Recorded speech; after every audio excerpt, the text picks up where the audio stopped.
As a person who waited in a very small line to grab a launch PlayStation 3 and dragon riding action disappointment Lair, you could say that any talk of flying scaly worms fighting in a video game both bristles my scales and ignites my curiosity. After spending some preview time with Century, Age of Ashes, I'm newly optimistic that mid-air monster battles don't have to just be flights of fancy.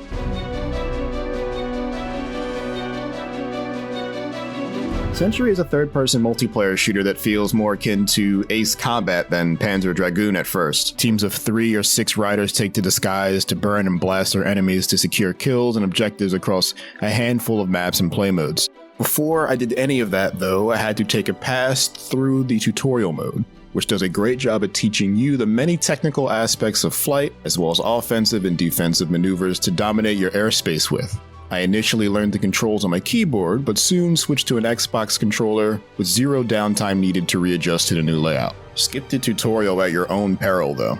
Learning how to move your dragon is easy enough to pick up, but the trick to regain lost stamina, for example, is a less obvious core mechanic you're not likely to just stumble across.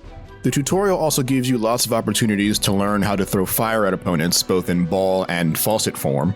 Your fireballs almost act like bullets auto-locking onto a target in range, allowing you to pepper them from relative safety. Getting closer still opens up a flame breath option, which douses your prey in a steady gout of blaze that quickly drains their health. In combination, I found that this is my usual opener closer. Also, the auto-lock feature is a welcome one, as it puts less pressure on you having fast twitch reflexes and aim, and more emphasis on positioning and maneuvering into and out of danger. Once the training wheels were off, the team at Playwing ushered me into the Rookie Skirmish 3v3 mode. It's a straight-up best-of-3 round deathmatch, but your additional skills unlock gradually over the course of each round. If a game makes it to the final round, each player will have their full kit available to them. This was an interesting way to ease into the sometimes chaotic combat, but potentially not even getting to full strength, win or lose, is a bummer. After a round or two of Rookie, Playwing called in some heavy hitters from the QA team to join us for what would be my favorite mode of the entire demo, Spoils of War. In it, 2 teams of 6 Dragoneers fight to accumulate gold from neutral loot dragons flying around an expansive map. Every few minutes, new sub-objectives spawn that make gathering your horde easier or threaten it entirely. Maybe it's suddenly locked and a floating NPC is carrying a key you have to retrieve and return to your base to unlock it. A bomb could spawn, and the team who can successfully secure it and bring it to the enemy horde will blow it up, spilling tons of their gold out into the air, ripe for the stealing.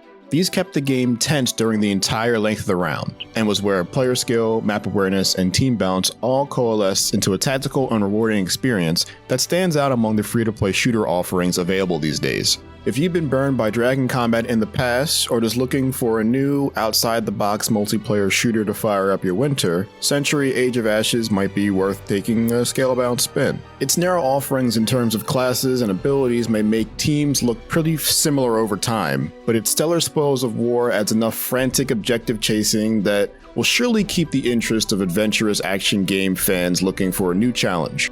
For more airborne action games, check out our hands-on with the Falconeer, as well as our review of Ace Combat 7. And for everything else, stay perched here at IGN.